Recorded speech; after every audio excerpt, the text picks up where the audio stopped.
राजपुर मोड़ पुलिस चौकी पर ग्राम सुरक्षा समिति की बैठक हुई आयोजित।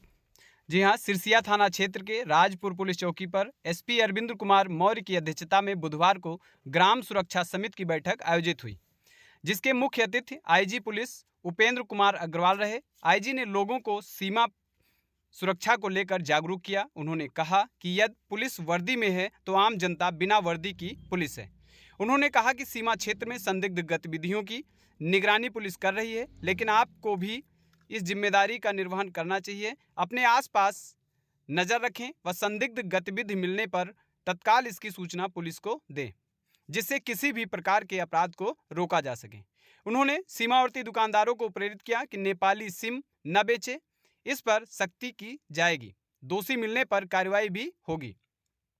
बैठक में 62वीं वाहिनी एसएसबी के commandant Ravindra Kumar Rajeshwari, ASP Praveen Kumar Yadav, CO Bhinga Atul Choubey, CO Ikauna Mahendra Pal Sharma के साथ ही क्षेत्र के तमाम ग्राम प्रधान, क्षेत्र पंचायत सदस्य आदि मौजूद रहे।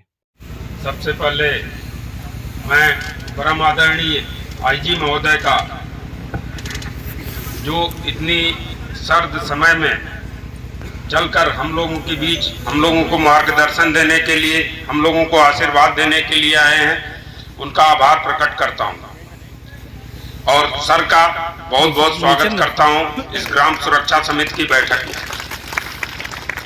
हमारे जनपद के नेपाल बॉर्डर से जुड़े सभी गांवों से आए सभी ग्राम सुरक्षा समिति के सदस्यों का, ग्राम प्रधानों का, चौकीदार बंधुओं का और सभी साथियों का यहाँ स्वागत करता हूँ। अपने पत्रकार बंधुओं का, मीडिया बंधुओं का यहाँ स्वागत करता हूँ। मैं सर को कुछ यहाँ के बारे में बताना चाह रहा हूँ।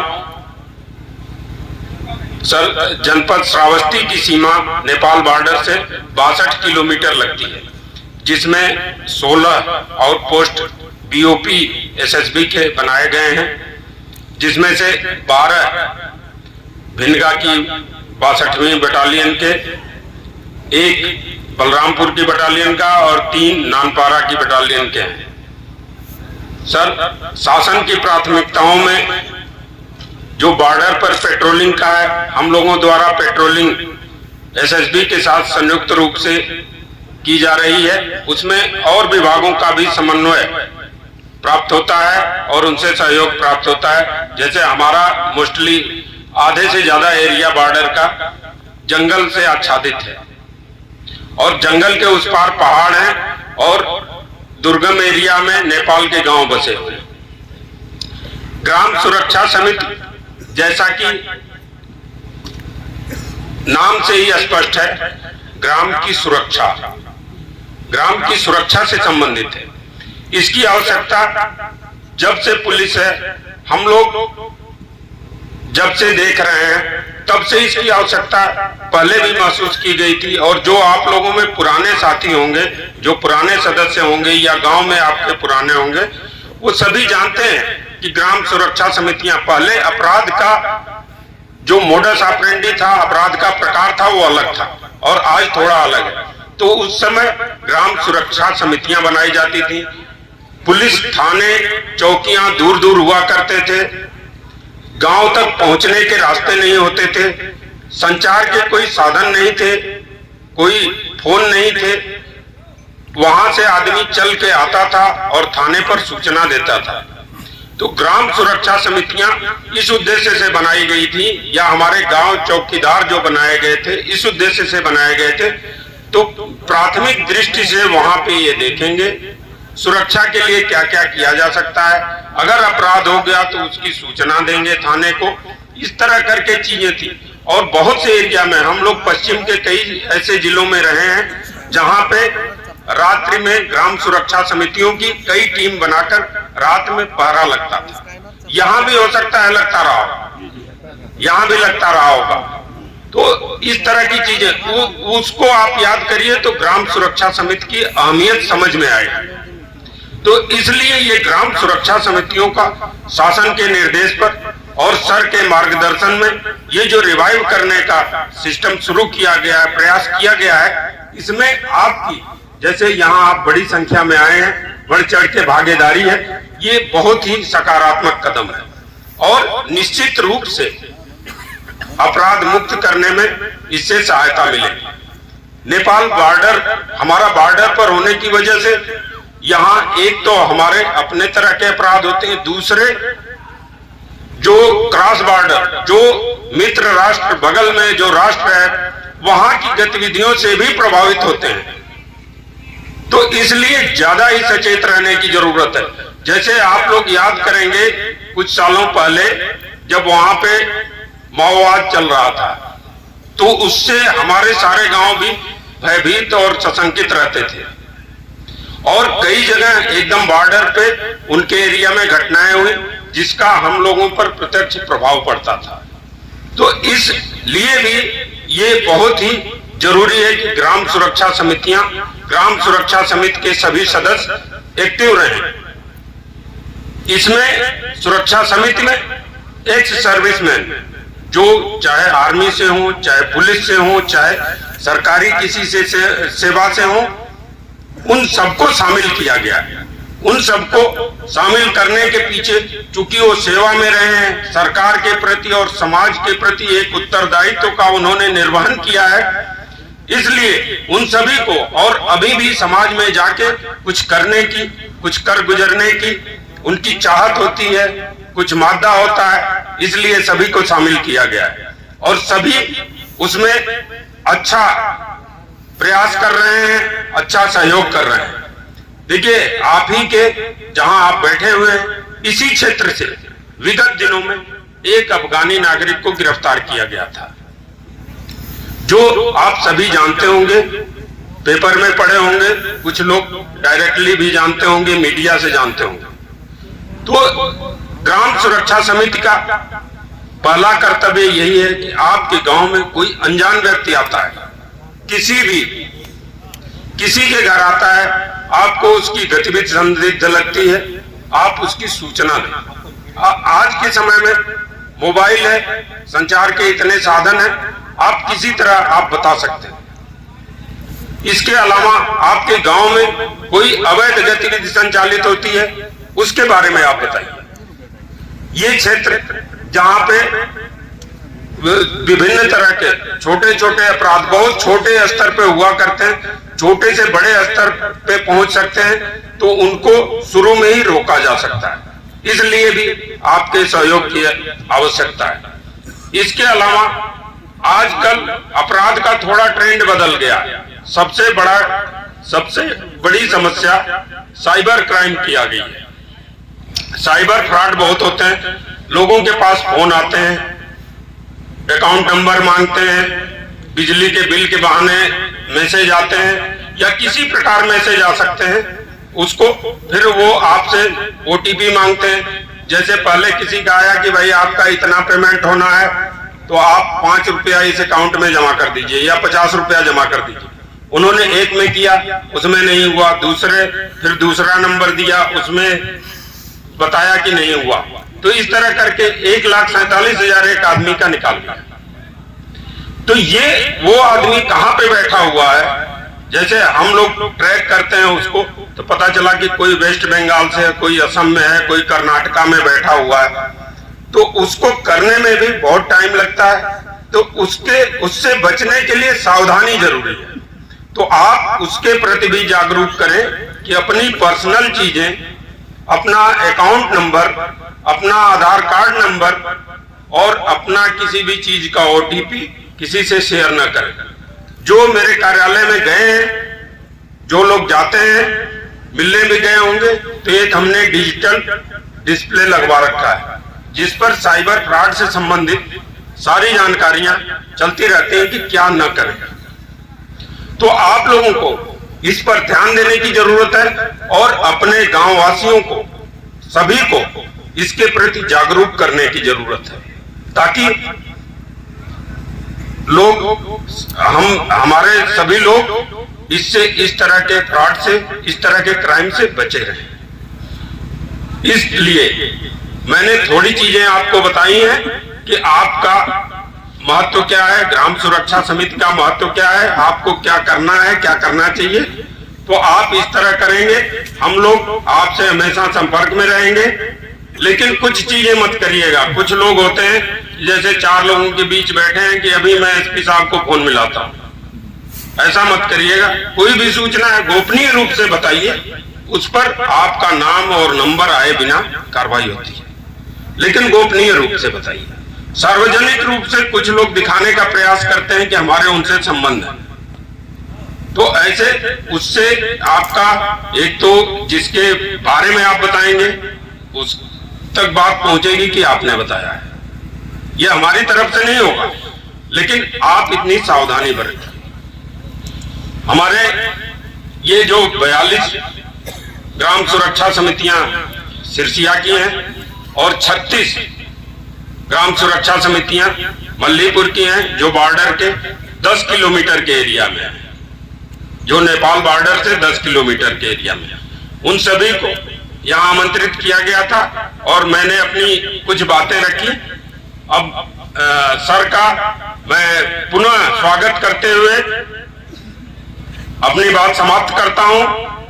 जय हिंद, जय भारत। यहाँ मंच पर उपस्थित पुलिस अधीक्षक श्रावस्ती श्री अरविंद जी, कमांडेंट एसएसबी, अपर पुलिस अधीक्षक, यहाँ उपस्थित मेरे सहयोगी पुलिसकर्मी, अधिकारीगण, कर्मचारीगण, मेरे सामने उपस्थित बॉर्डर के गांव से आए हुए ग्राम सुरक्षा समिति के सदस्यगण, वो गांव के प्रधान, चौकीदार, अन्य जो भी स्थानीय नागरिक, जनता, साथ में मेरे समक्ष उपस्थित यहाँ के मीडिया कर्मी।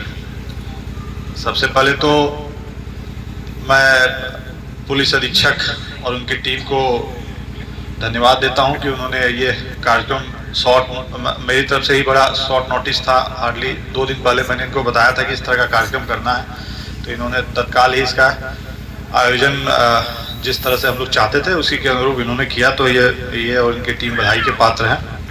अब सबसे पहले जो जिज्ञासा होगी यहाँ के लोगों में कि अचानक से ये क्या मीटिंग हो रही है, क्यों हो रही है, आईजी साहब चले आ रहे हैं वहाँ से, क्या खास बात है। ग्राम सुरक्षा समिति तो वर्षों से मतलब गांव में होती ही है। तो मैं जो है मूल पर्पस बताना चाहूँगा कि हम लोग यहाँ एकत्र क्यों हुए हैं और क्या पर्पस है और क्या हो क्या रहा है। ठीक है, सबसे पहले तो एक मैं योजना है कवच योजना, उसके बारे में बताऊं। हमारे एडीजी जोन साहब का ये मतलब ब्रेन चाइल्ड है, जो बोलते हैं कि उन्होंने इसको परिकल्पना को इन्होंने साकार रूप एक देना चाहा। कवच योजना है। कवच योजना क्या होती है कि बॉर्डर के जो गांव होते हैं वहां पर अगर कोई क्राइम होता है या कोई ऐसा अपराध होता है तो हमें लगता है कि ये केवल पुलिस की समस्या है, पुलिस ही इसकी निस्तारण करे। परंतु जो पुलिसकर्मी होते हैं वो फील करते हैं कि ये केवल पुलिस की समस्या नहीं है, कई और संबंधित विभागों से मिल करके कार्य करने की आवश्यकता है और कई और विभाग को इन्वॉल्व होने की जरूरत है, तब ये समस्या दूर होगी। कि अगर मान लीजिए यहाँ अफगान नागरिक पकड़ा गया कोई, या कोई और विदेशी नागरिक पकड़ा जाता है जो फर्जी कागजात बना करके यहाँ रह रहा है, तो केवल पुलिस की समस्या नहीं है कि उसको पकड़ के जेल भेज दें और मुकदमा लिख दें। आखिर वो कागजात क्यों बन गए, कोई सरकारी विभाग में कहीं लापरवाही बरती गई है, कुछ इस तरह की समस्या रही होगी। प्लस अगर हम पेट्रोलिंग ठीक से नहीं कर पा रहे हैं तो कारण होता है कि भाई सड़कें नहीं है, मोटरेबल रोड्स नहीं है, तो रोड डिपार्टमेंट को भी देखना था, कुछ सड़कें वगैरह बन जाती।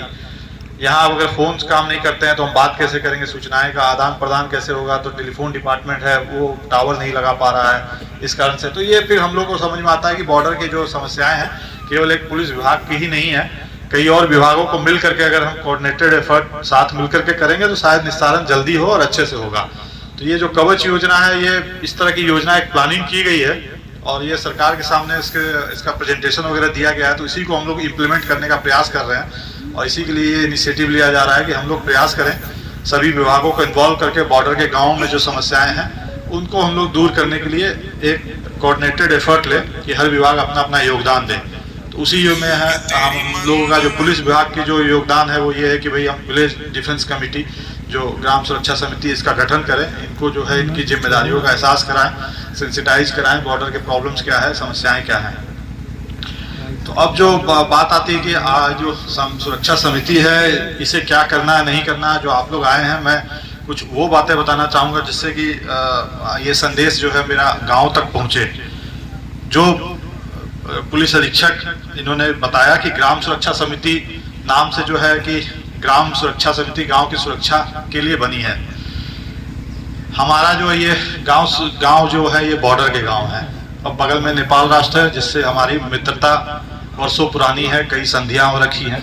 और इसी मित्रता का परिणाम है कि बॉर्डर सील्ड नहीं है, कोई हमारा बैरिकेडिंग या कोई ऐसी वॉल या कोई ऐसा स्ट्रक्चर नहीं खड़ा है कि जो आने जाने से रोके और आराम से आना जाना होता है। मित्रता के संबंध है, पोरस बॉर्डर जिसको हम बोलते हैं कि आना जाना आराम से होता है। तो हमारे जो जब बॉर्डर खुला हो, आना जाना आराम से होता है, तो कई सारी जिम्मेदारियां बढ़ जाती हैं बॉर्डर के लोगों की। तो ये जो ग्राम सुरक्षा समिति है, अगर मैं इसको दूसरे तरीके से कहूँ तो ये आप खुद को ग्राम सुरक्षा समिति मत बोलिए। बॉर्डर के गांव के लिए ये जो है ना, ये ग्राम सुरक्षा समिति नहीं है, राष्ट्र सुरक्षा समिति कहलाएगी एक तरह से देखा जाए तो। क्योंकि ये केवल आप जो करेंगे, आप केवल अपने गांव की सुरक्षा नहीं करेंगे, आप राष्ट्र की सुरक्षा करेंगे। क्योंकि यहाँ जो इशू उठेंगे वो राष्ट्र की सुरक्षा से संबंधित होंगे। तो आप बेसिकली ग्राम सुरक्षा समिति नहीं, राष्ट्र सुरक्षा समिति के सदस्य हैं। तो इसके गर्व करिए कि आप जो है राष्ट्र की सुरक्षा वाले काम करेंगे। यहाँ ये गाँव सुरक्षा समिति किसी गोंडा के जनपद के गाँव की होती तो उनकी जिम्मेदारियां कुछ अलग होंगी और आपकी जिम्मेदारियां अलग होंगी। तो यहाँ जो इश्यूज मैं डिस्कस करने आया, जो बताने आया हूँ, ये किसी गांव से संबंधित ना होकर के ये राष्ट्र की सुरक्षा से संबंधित है। और जब राष्ट्र की बात आती है तो आप भी जानते हैं, हम लोग सब सहमत होंगे, एकमत होंगे कि राष्ट्र से ऊपर कुछ नहीं है। हमारा देश हमारा अभिमान है, हमारा गर्व है और देश से बड़ा कुछ नहीं है। ना हमारा धर्म उससे बड़ा है, ना हमारी जाति उससे बड़ी है, ना हमारा कर्तव्य, कुछ भी उससे बड़ा नहीं है। सबसे ऊपर राष्ट्र होता है। अगर राष्ट्र ही बिखर गया, टूट गया, इसी की अखंडता पे आंच आ गई तो हम फिर कहाँ रहेंगे, हम खत्म हो जाएंगे, हम कहाँ जाएंगे। तो राष्ट्र की सुरक्षा से कभी कोई समझौता नहीं कर सकते हैं। तो हमारी सबसे बड़ी प्रायोरिटी जो होनी चाहिए वो राष्ट्र की सुरक्षा है कि ऐसा कोई कार्य हम यहाँ से ना होने दें, अपने गाँव से ना होने दें जिससे राष्ट्र की सुरक्षा और अखंडता पे कोई बात आती हो। तो इस कारण से आप लोगों की जिम्मेदारी बहुत बढ़ जाती है। अब हमें करना क्या होगा, क्या हम करें कि राष्ट्र की सुरक्षा जो है बनी रहे और हम उसमें अपना कुछ छोटा मोटा कंट्रीब्यूशन दे पाए। तो सबसे पहले जानिए कि पुलिसकर्मी क्या है और आप क्या है, आप में अंतर क्या है पुलिसकर्मियों से। पुलिसकर्मी भाई पुलिसकर्मी है, बट है वो साधारण इंसान। एक आम आदमी जब वर्दी पहन लेता है तो वो पुलिसकर्मी कहलाता है। आप लोग कौन है? आपको मैं उल्टा बोलूंगा कि आप पुलिसकर्मी हैं जो सादी वर्दी में है। ठीक है, तो आप अपने आप को आम आदमी मत मानिए, बॉर्डर के लोग हैं तो अपने आप को आप भी पुलिसकर्मी हैं, बट आप सादी वर्दी में हैं। तो आपकी जिम्मेदारी भी पुलिसकर्मियों की जैसी ही है। तो उस जिम्मेदारी का निर्वहन करना, उसका ज्ञान होना बड़ा आवश्यक है। तो इसमें सबसे जो पहले महत्वपूर्ण बात होती है कि गाँव में आपको निगरानी इस बात की रखी जानी चाहिए कि कोई बाहरी व्यक्ति ना आने पाए जो यहाँ परमानेंट निवासी बन जाए, ऐसा ना होने पाए।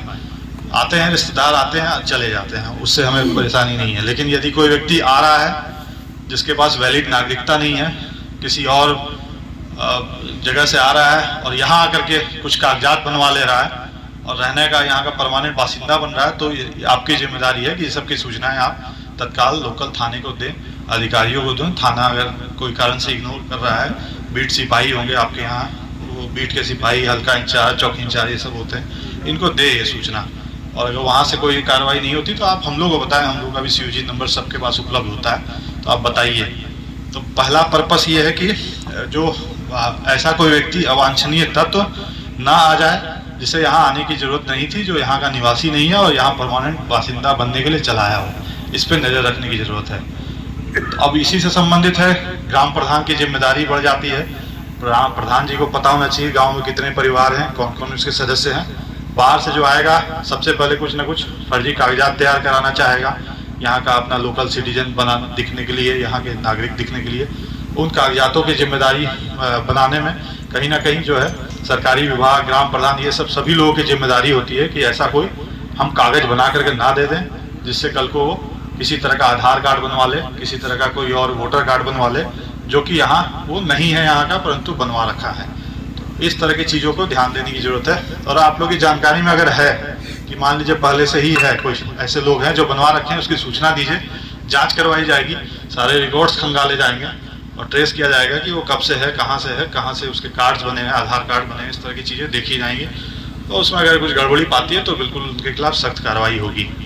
तो हमारा जो पर्पस है ग्राम सुरक्षा समिति का, जो मैंने कहा कि आपको केवल गांव की सुरक्षा के हिसाब से नहीं सोचना है, आपको राष्ट्र की सुरक्षा के लिए सोचना है। तो राष्ट्र सुरक्षा जो है वो आपके लिए महत्वपूर्ण हो जाता है और कोई ग्राम समिति के बजाय बॉर्डर के गाँव के लिए। दूसरा जो हम बात करते हैं कि बॉर्डर है, तो बॉर्डर से तस्करी की समस्या होती है। काफ़ी चीज़ें जो हैं अनऑथराइज तरीके से आती हैं। ऑफिशियल रूट कोई होता नहीं है यहाँ, कस्टम, इमिग्रेशन, ये सब के कोई ऑफिस यहाँ है नहीं। तो जो तस्करी में जो हमारे लिए सबसे महत्वपूर्ण चीज़ें हैं जिसमें देखने की आवश्यकता है कि किसी तरह का हथियार की सप्लाई, मादक पदार्थों की सप्लाई, कोई वन्य जीव जंतु इनके जो अंग और खाल आदि जो इनकी सप्लाई, इस तरह की चीज़ें ना आने पाएँ, इस तरह की चीज़ों की तस्करी ना होने पाए, कहीं से कोई सप्लाई ना आने पाए। इसके लिए हमें अपना आँख कान सब खोले रखने की ज़रूरत है। तो आप लोगों की बड़ी महत्वपूर्ण जिम्मेदारी है कि ऐसे कोई गांव में अगर कोई लिप्त है जो इस तरह के लोगों को पनाह दे रहे हैं या इस कार्य में लिप्त हैं, तो इसकी सूचना दें आप लोग थाने को। इसे रोका जाना आवश्यक है, क्योंकि हथियार, मादक पदार्थ, ये सब जो है देर सवेर इसके जो भुक्तभोगी होंगे वो केवल पुलिसकर्मी होंगे, ऐसा तो नहीं है ना। ये तो आपके बच्चों की भी आदत बिगाड़ेंगे। अगर मादक पदार्थ आ रहे हैं तो इससे युवा पीढ़ी बर्बाद होगी, तो वो युवा पीढ़ी कहीं ना कहीं आपसे भी जुड़े होंगे, तो आपके परिवार के लोग होंगे, गांव के लोग होंगे, वो भी इस गलत संगत में जाएंगे। तो इसलिए केवल ऐसा नहीं है कि किसी दूसरे का परिवार इससे प्रभावित होगा और हम इसमें ध्यान ना दें। देर सवेर ये जो है गलत तो गलत ही होता है, उसका प्रभाव सभी पे आता है। तो